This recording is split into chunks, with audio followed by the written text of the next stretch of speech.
Hello दोस्तों, कैसे हैं आप सभी का स्वागत करता हूं बैंकिंग क्लब के foundation course for bank exams 2023 पर।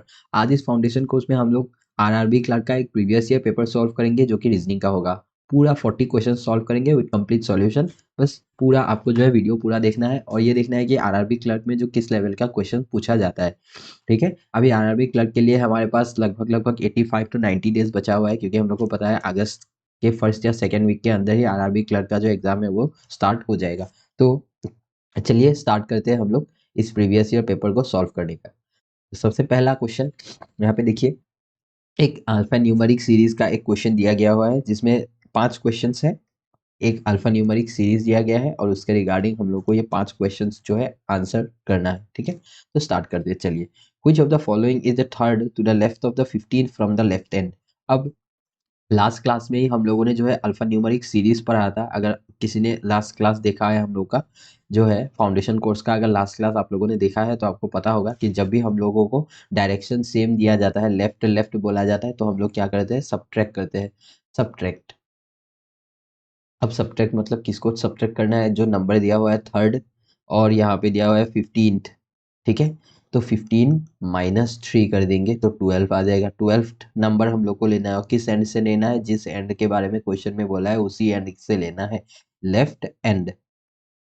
ठीक है, अब लेफ्ट एंड कहाँ पे होगा, ये 12th लेफ्ट एंड देखिए, 3 4 5 6 7 8 9 10 11 12, तो at the rate will be the answer. At the rate option number A पे है, तो एट द रेट आंसर हो जाएगा। क्यों, क्योंकि 12 फ्रॉम द लेफ्ट हैंड, अगर लेफ्ट हैंड से 12 काउंट करेंगे तो एट द रेट आएगा।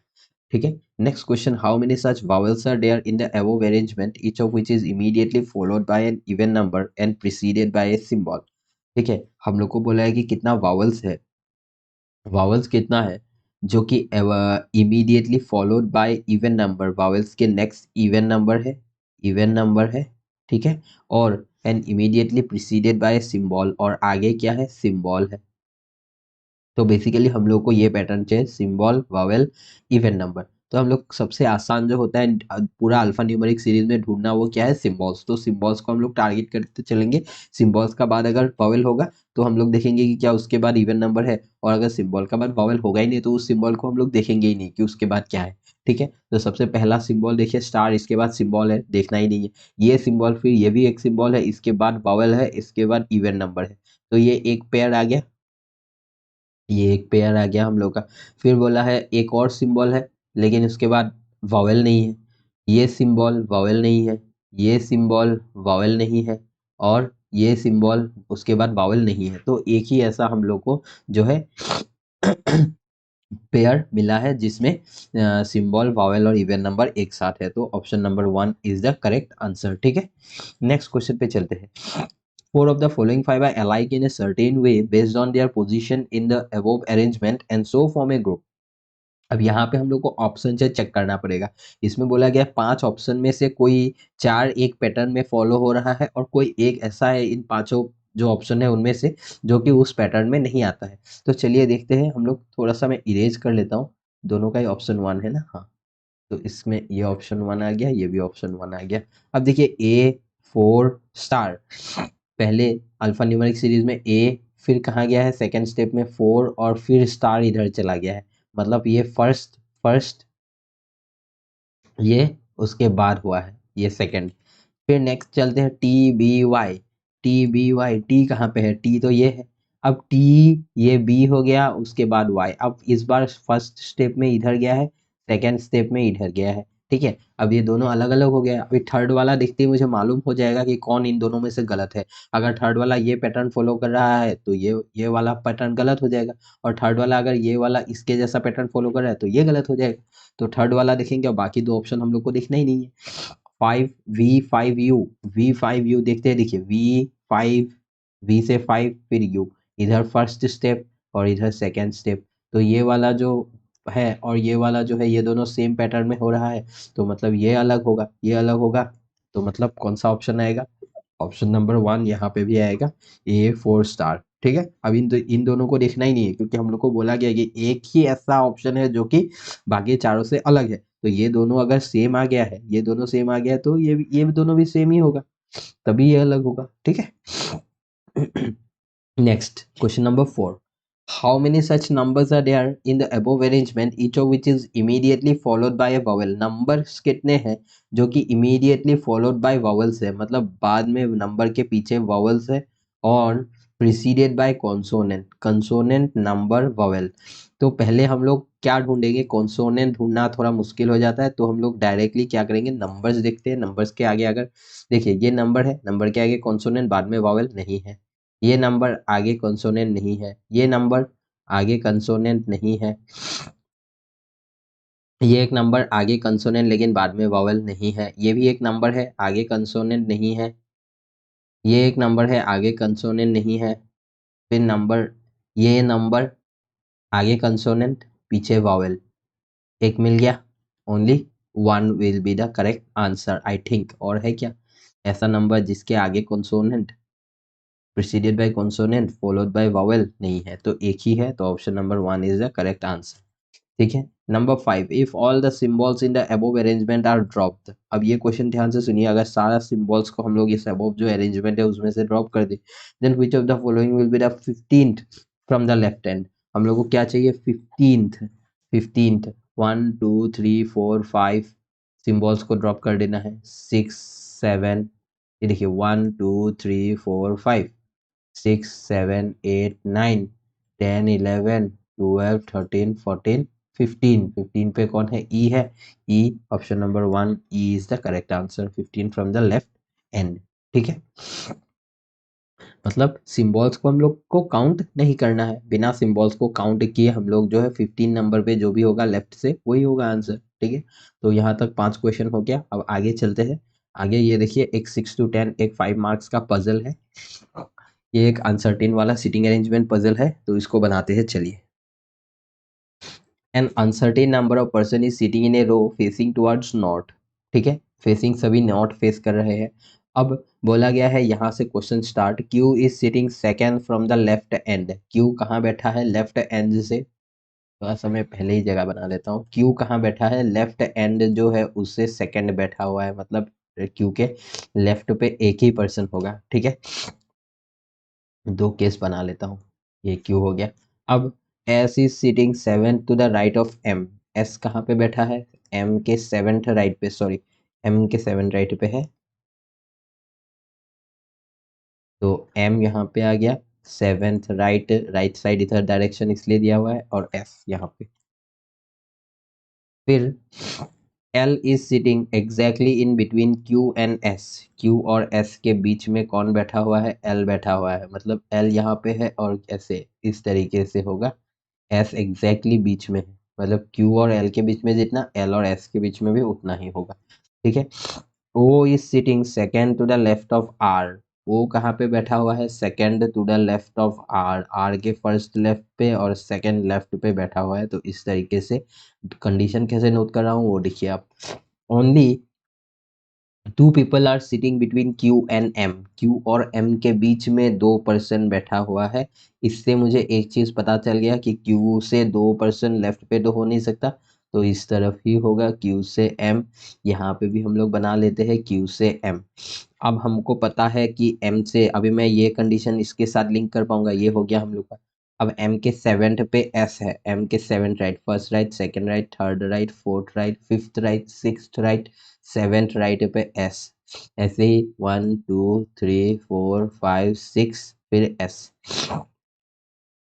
ठीक है, ये भी हो गया हम लोग का। अब हम लोग को पता है, फिर से इस पे आ जाइए, देखिए क्यू और एस, क्यू और एस के एग्जैक्टली बीच में क्या है, एल है, तो क्यू और एस के बीच में टोटल कितने पर्सन है, 1 2 3 4 5 6 7 8 9, 9 पर्सन है। अगर 9 पर्सन है तो बीच में जो बैठा है वो कितना नंबर पे होगा, 5 नंबर पे होगा, फिफ्थ वाला 1 2 3 4 5, तो एल यहाँ पे आ जाएगा, यहाँ पे एल आ जाएगा, इसमें यहाँ पे एल आ जाएगा। दोनों कंडीशन अभी साथ साथ चल रहा है, सेम टू सेम।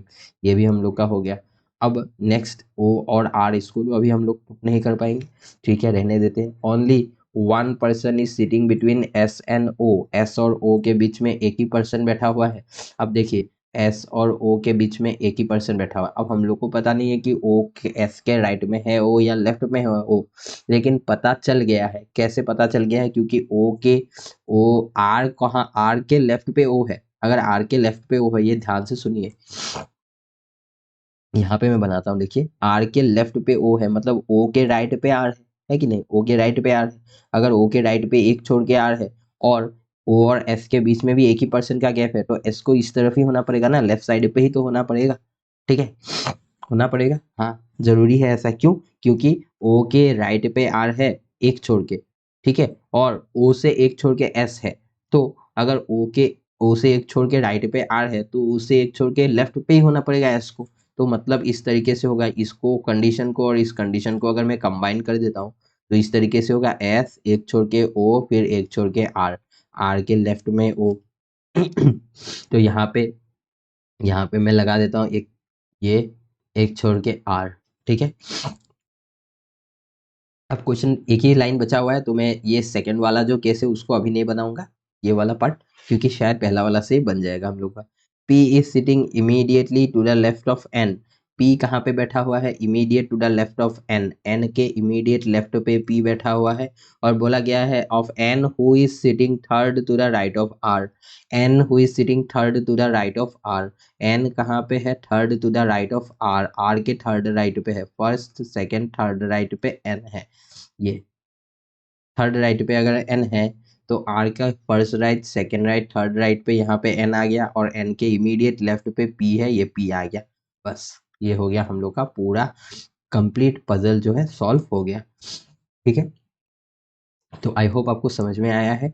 अगर समझ में नहीं आया है तो प्लीज़ एक बार फिर से रिपीट करके इस पजल को देखिए, बहुत ही सिंपल सा पजल है ये। ठीक है, अब आगे चलते हैं, क्वेश्चन नंबर 11 पे चलते हैं। How many such pairs of digits are there in the number 3, 6, 1, 4, 7, 2, 9, each of which has as many numbers between them in the number both in forward and backward direction as they have between them in the numerical series। तो इस ऐसे type के question में क्या करना होता है, देखिए ये सब खाली आपका टाइम वेस्ट करने के लिए दिया जाता है। ये क्वेश्चन बहुत ही आसान होता है और हर कोई तो बना भी लेता है, लेकिन हर स्टूडेंट जो है इन क्वेश्चनों को बनाने में अलग अलग टाइम लेता है। जो कम टाइम लेगा वो पजल सिटिंग अरेंजमेंट ज़्यादा टाइम दे पाएगा। ठीक है, अब यहाँ पे देखिए हम लोग को क्या करना है, मतलब जो नंबर है उसी से काउंट करके देखना है। ये 3 है ना, 4, 5, 6, 7, तो एक मैच हो रहा है, मतलब जहाँ 7 आना चाहिए 3 से, उतना ही गैप में 7 आ रहा है, सच में एक पेयर मिल गया। ठीक है, 7, 8, 9, तो यहाँ 3 से ये 9 भी हो रहा है, 2 मिल गया। फिर 6 से 6, 7, 8, 9, 10 नहीं हो रहा है, 6 से इधर भी देखना है हम लोग को, लेफ्ट राइट दोनों देखना है।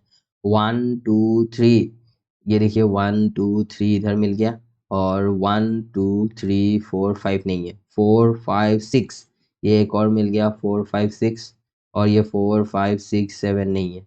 फिर 7 से देखते हैं, 7, 8, 9, 7, 8, 9 यहाँ से मिल गया एक, 7, 8, 9 कितना हो गया, 1, 2, 3, 4, 5, 5 हो गया। और 7, 8, 9 इधर नहीं है, 2, 3 इधर नहीं है, 2, 3, 4, ये देखिए 2 से ये 4 एक मिल गया, 6।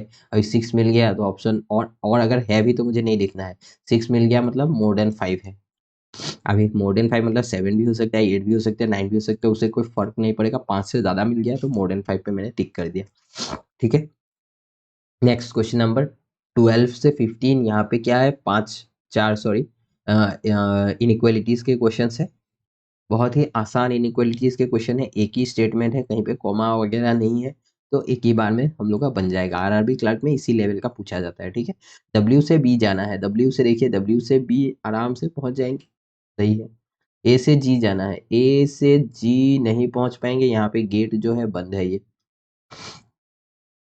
अगर किसी को इनइक्वालिटी का कंसेप्ट नहीं मालूम कि कैसे सॉल्व किया जाता है, ओपन गेट क्लोज गेट वाला कंसेप्ट नहीं मालूम है, तो हम लोग का इनइक्वालिटी का पूरा प्लेलिस्ट है, पार्ट 1, पार्ट 2, पार्ट 3, जिसमें कंप्लीट इनइक्वालिटीज पढ़ाया हुआ है, कोडेड इनइक्वालिटीज तक पढ़ाया हुआ है हम लोगों ने। अगर आपने नहीं देखा है तो पहले उसको देख लीजिए, बहुत अच्छे से जो है पूरा कंसेप्ट आपका क्लियर हो जाएगा इनइक्वालिटी का। तो ये डज नॉट फॉलो, तो पहला वाला के लिए ओनली 1 फॉलोज। ठीक है, ये होगा। सेकेंड क्वेश्चन यहाँ पे फिर से यू से पी जाना है, यू से पी अगर जाना है मुझे, तो यू से पी में पहुंच पाऊंगा क्या? नहीं पहुंच पाऊंगा, निकलते ही यहाँ पे गेट बंद, नहीं जा पाऊंगा। क्यू से टी जाना है, अब क्यू से टी, क्यू से देखिए, क्यू से टी पहुंच गया मैं, और साथ में क्या चाहिए, डोर मैट भी चाहिए, तो यहाँ पे भी डोर मैट है, यहाँ पे भी डोर मैट है, यहाँ पे भी डोर मैट है, तो तीनों जगह पे डोर मैट है, तो ये गलत था, ये सही हो गया। तो क्वेश्चन नंबर 2 के लिए ओनली 2 फॉलोज, ये सही हो जाएगा। ठीक है, नेक्स्ट नंबर 4, क्वेश्चन नंबर ये कितना हो जाएगा 14, ठीक है।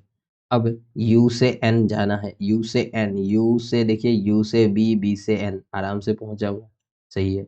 U से W जाना है, U से D, D से Y, Y से W, आराम से पहुंच जाऊंगा, ये भी सही है। Board conclusion 1 and 2 follows, 2-3 second में बना लोगे आप। इसी टाइप का आता है, इसलिए आरआरबी क्लर्क में जो है 75 प्लस कट ऑफ जाता है एग्जाम में, ठीक है। तो अब H से Y जाना है, देखिए H से Y नहीं पहुंच पाएंगे, फिर यहाँ पे ये 2 आ गया है, शायद कुछ मिस हो गया लगता है, चलिए इसको काट ही देते हैं अभी। हाँ, Y से H, Y से H जाना है, Y से H क्या जा पाएंगे, Y से तो निकल ही नहीं पाएंगे, गेट बंद है, तो दोनों ही डज नॉट फॉलो, ये भी डज नॉट फॉलो, ये भी डज नॉट फॉलो, तो क्या हो जाएगा हम लोग का, यहाँ पे एक सेकेंड यहाँ पे दोनों डज नॉट फॉलो है, लेकिन एक ट्विस्ट यहाँ पे भी दिया गया है।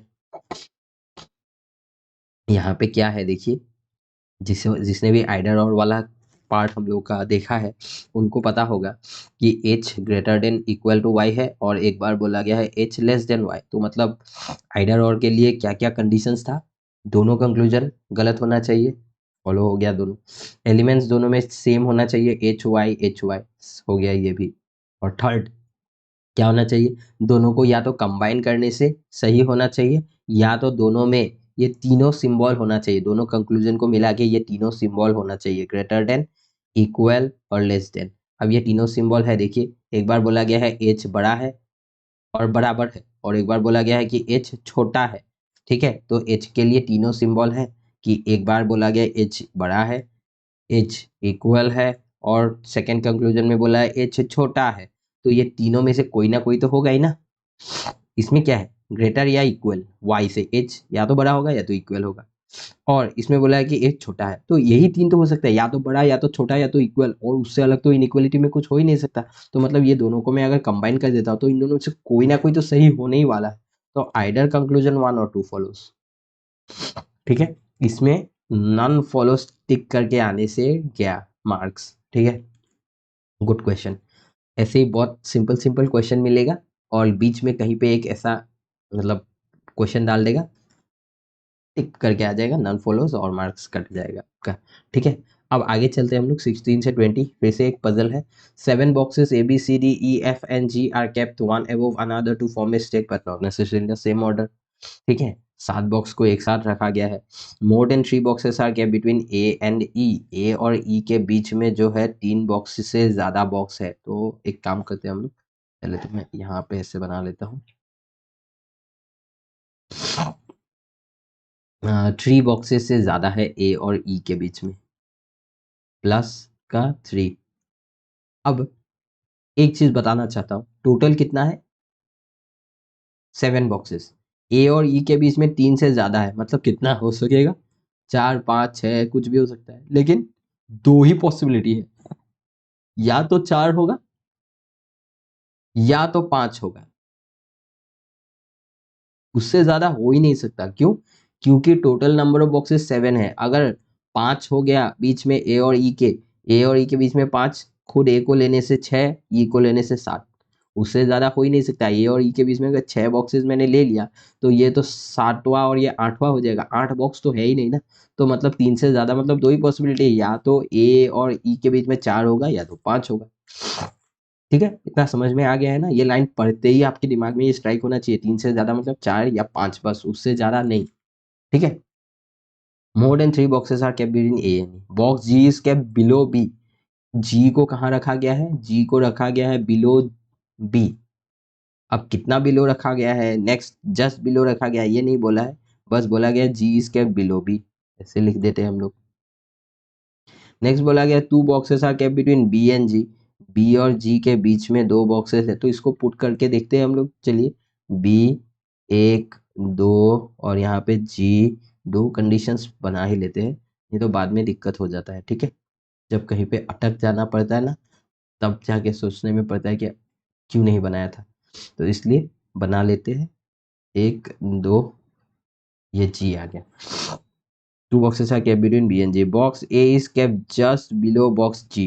A को कहाँ रखा गया है, G के जस्ट नीचे रखा गया है, ठीक है। 2 boxes are kept between F and C.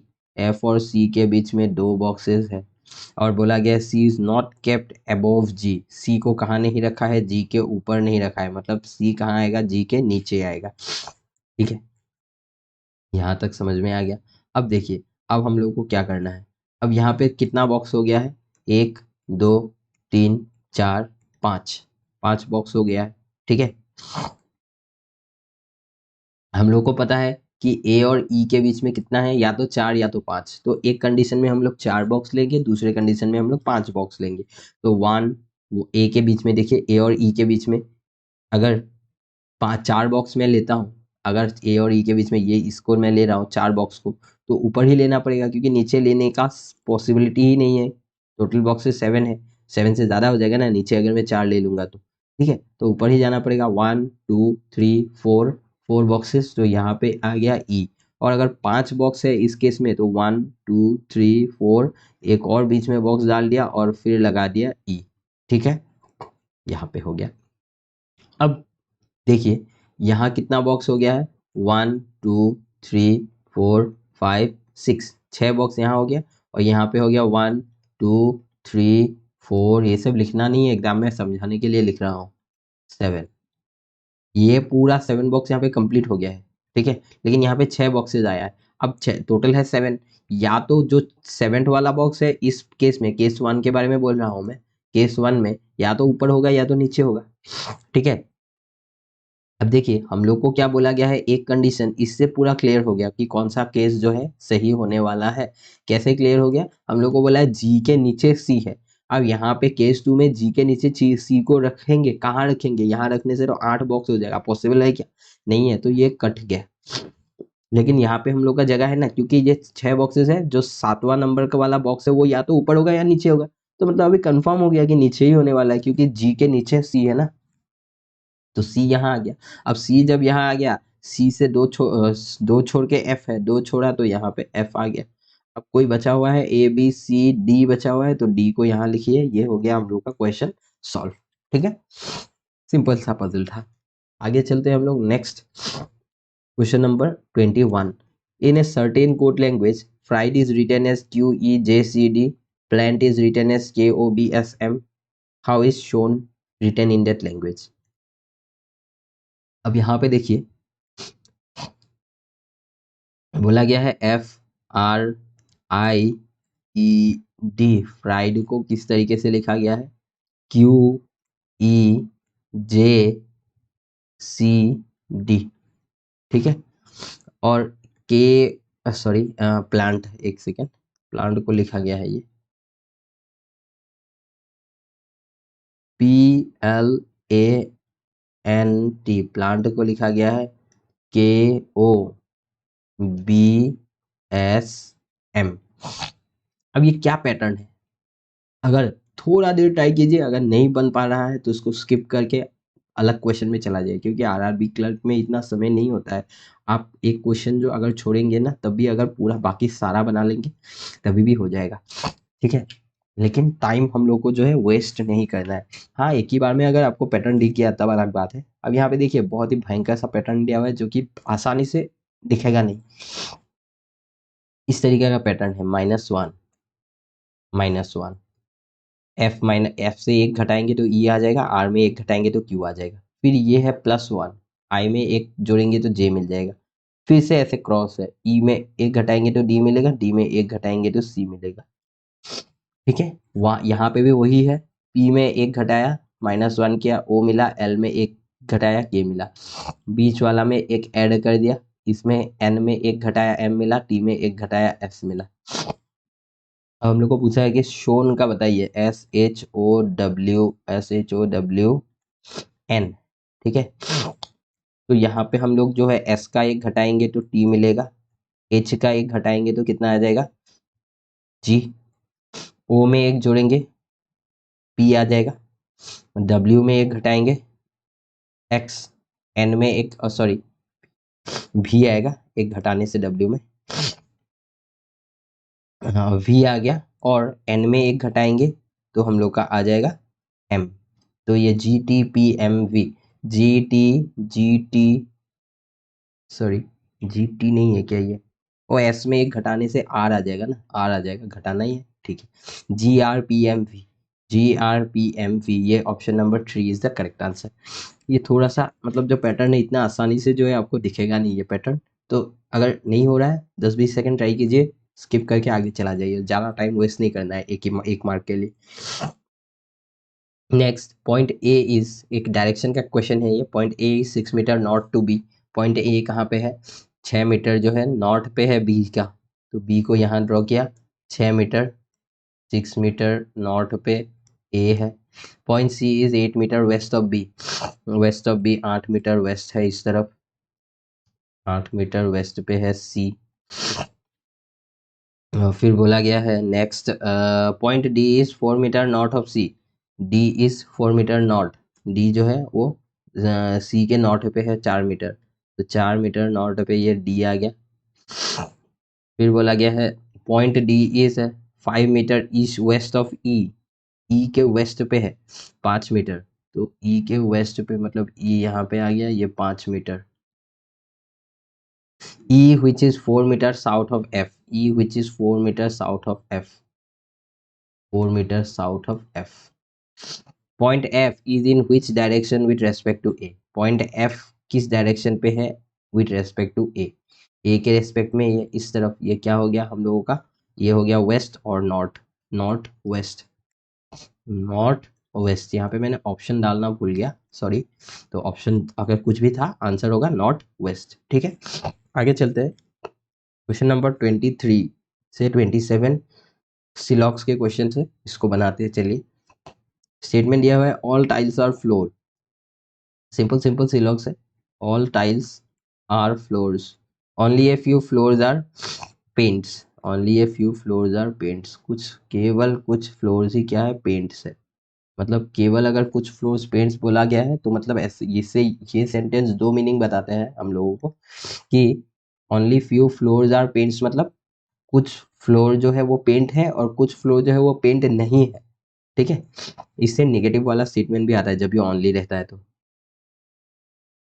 अब कंक्लूजन पे आते हैं, सम टाइल्स आर पेंट्स। टाइल्स और पेंट्स में कॉमन है क्या? नहीं है।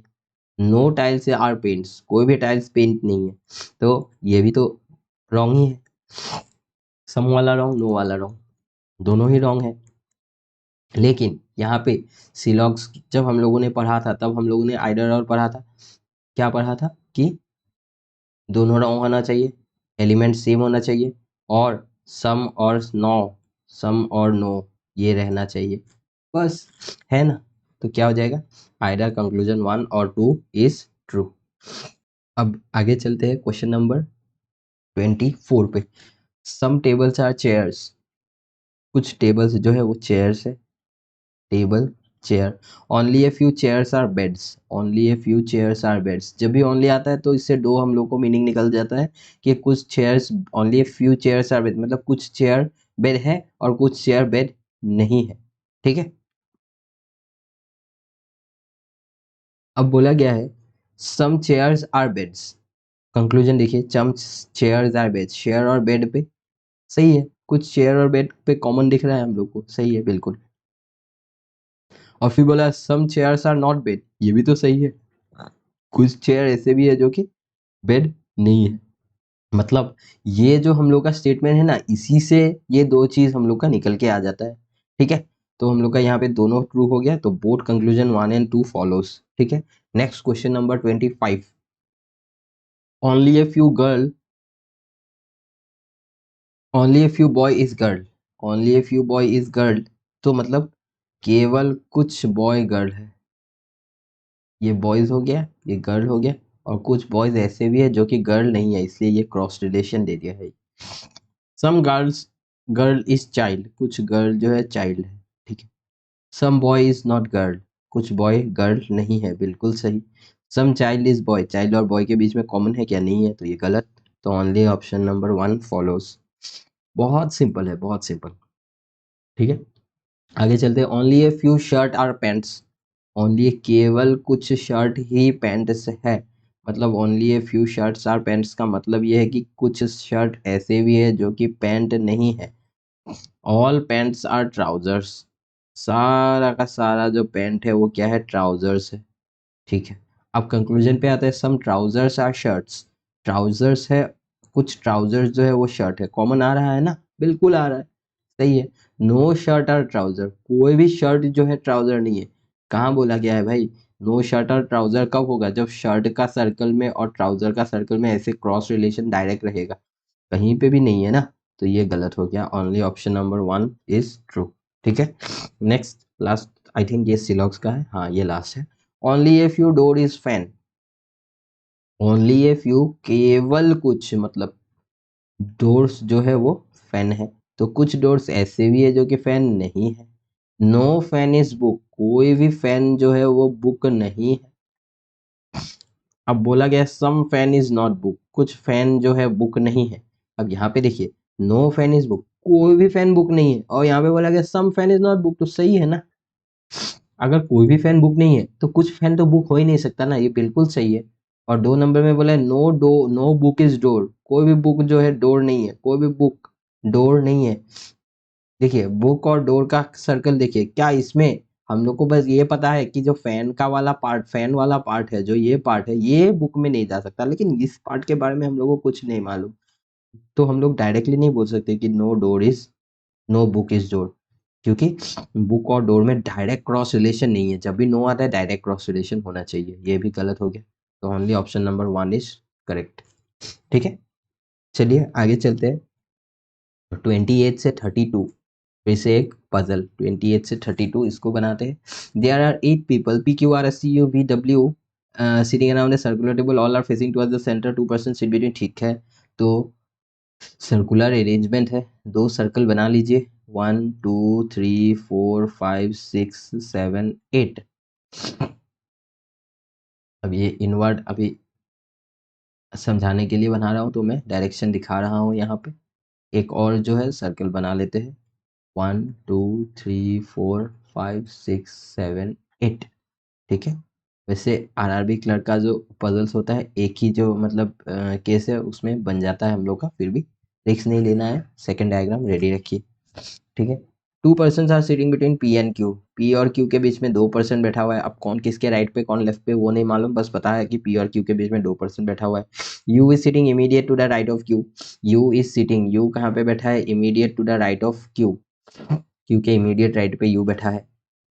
अब इससे क्या करूंगा मैं कि मैं इन दोनों को कनेक्ट कर पा रहा हूँ, तो मैं 2 केस लेके इसको सॉल्व करना स्टार्ट कर दूंगा। देखिए पी यहाँ पे ले लिया मैंने, यहाँ पे पी ले लिया मैंने, एक बार मैं लूंगा पी के राइट पे, फर्स्ट सेकंड थर्ड राइट पे क्यू हो जाएगा, 2 छोड़ के, और एक बार मैं ले लूंगा यहाँ पे क्यू को।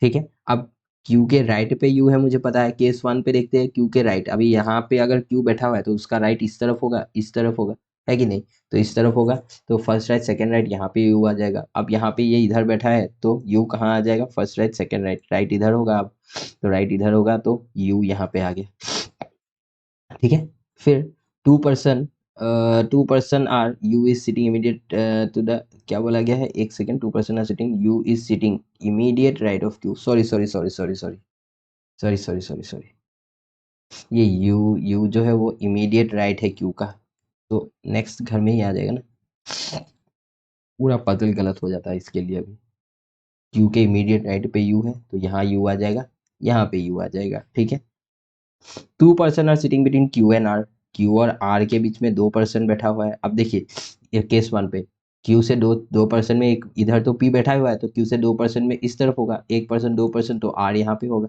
यहाँ पे पी से, क्यू से 2 पर्सन छोड़ के इधर पी बैठा हुआ है, तो इस तरफ होगा, 1 पर्सन 2 पर्सन, आर यहाँ पे आ गया। अब बोला गया T sitting opposite to R, T कहाँ बैठा है? आर के ऑपोजिट में, केस 1 में आर के ऑपोजिट में टी यहाँ पे आ गया, लेकिन इस केस में आर के ऑपोजिट में टी आने के लिए जगह नहीं है, यू ऑलरेडी बैठा है, तो ये केस एलिमिनेट, पता चल ही गया, मतलब इसी को अभी बनाना है और आगे। ठीक है, ये हो गया हम लोग का क्यू आर, ये हो गया, ये भी हो गया। अब बोला गया V sitting to the immediate right of P, V कहाँ पे बैठा हुआ है? इमीडिएट राइट, पी के इमीडिएट राइट पे वी बैठा हुआ है, यहाँ पे आ गया। S is sitting second to the right of W, S कहाँ पे बैठा है? डब्ल्यू के सेकेंड राइट पे, तो इस तरीके से होगा। अभी डब्ल्यू के लिए कितना जगह है? ये एक जगह, ये 2 जगह, तो यहीं पे बैठने वाला है, तो अभी कहाँ पे बैठाएंगे? देखिए डब्ल्यू को अगर मैं यहाँ रखता हूँ तो फर्स्ट राइट सेकंड राइट पे एस, ये सारा जो है बैठ गया है, और हम लोग का जो क्वेश्चन है वो भी सॉल्व हो गया है, बहुत सिंपल है। ठीक है, आगे चलते हैं, question number 33। if the letters of the word brownie are rearranged as they appear in the English alphabetical series from left to right, then the position of how many letters will remain unchanged after the rearrangement. हम लोग को जो है alphabetical order में हम लोग को सबको अरेंज करना है और फिर देखना है कि किसका पोजीशन जो है चेंज नहीं होगा लेफ्ट टू राइट। तो सबसे पहला जो लेटर है वो बी ही रहेगा, बी सी डी ई है, फिर ई आ जाएगा, F G H I, B गया, ई गया, आई गया, जे के एल एम एन, फिर ओ, फिर पी क्यू, फिर आर और फिर लास्ट में जाके डब्ल्यू। तो ये बी अपना जगह में ही है और कोई भी अपना जगह में नहीं है, ओनली वन, ओनली वन। और यहाँ पे भी ऑप्शन नहीं है, तो मतलब ऑप्शन 1 2 ऐसे कुछ रहता तो हम लोग ऑप्शन टिक करते। सिर्फ एक ही ऐसा लेटर है जो कि अपना जगह में ही रहेगा, रिमेन अनचेंज। ठीक है, next question number 34 35। There are 8 members A B C D E F G in a family, A is the grandfather of F. तो चलिए ये एक ब्लड रिलेशन का क्वेश्चन है। A is the grandfather, A है क्या, ग्रैंडफादर है। यहाँ पे कोई एक जनरेशन है और नेक्स्ट जनरेशन है एफ यहाँ पे। ठीक है, F N father of C, N father of C, C के पिताजी है। ठीक है, अब ये नहीं मालूम कि सी इसका ही बेटा है या इसका कोई, and A is the grandfather of F and the father of C, father of C. ठीक है, हाँ। फिर बोला गया है B is mother of G, B कौन है, मदर ऑफ जी है, बी है मदर ऑफ जी। फिर बोला गया ई is the mother of F, E is the mother of F, तो ई का मम्मी कौन है, एफ है, तो एफ यहाँ पे आ जाएगा, ई यहाँ पे आ जाएगा। एंड वाइफ ऑफ सी, ठीक है, ये तो समझ में ही आ गया पढ़ के। जी इज द सिस्टर ऑफ सी, जी कौन है, सिस्टर है सी का, तो जी अगर सी का सिस्टर है तो मतलब जी यहाँ पे आ गया और ये हो गया इस तरीके से, बी यहाँ पे आ गया और ये हो गया ऐसे। D is the mother of E, D is the mother of E, D is the mother of E, अच्छा ये अलग है, D is the mother of E. फिर बोला गया F is the sister of H, F कौन है, sister है किसका, एच का। ठीक है, ये एच आ गया। जी के बारे में क्या बोला था, जी is the sister of C, ठीक है, ये सिस्टर है, एक जेंडर नहीं मालूम एच का। ठीक है, सॉल्व हो गया। अब कुछ भी क्वेश्चन पूछे आराम से हम लोग आंसर दे सकते हैं ना इसका, बहुत ही सिंपल है ब्लड रिलेशन ये। ठीक है, नेक्स्ट क्वेश्चन नंबर 35 से 40, लास्ट एक पजल है, इसको बना देंगे तो पूरा 40 आउट ऑफ 40। ठीक है, 7 person A B C D E F N G live on 7 different floors of building but not in the same order, the lower most floor is number is 1, और इस तरीके से 7 तक बनाया गया है, 7 6 5 4 3 2 1। ये सब आपको जल्दी कॉपी में नोट कर लेना है, 2 केस के लिए जगह बना लेना है, और अभी हम लोग क्या करेंगे जो है कंडीशंस नोट करेंगे, क्या क्या बोला गया है। ठीक है, तो यहाँ पे बोला गया है A does not live on the top most floor, A top most floor पे नहीं रहता है, यहाँ पे एक कतई नहीं आएगा। ठीक है, B lives immediate below F, B कहाँ रहता है, इमीडिएट एफ के नीचे रहता है, ओ सॉरी बी इमीडिएट नीचे रहता है, एक सेकंड,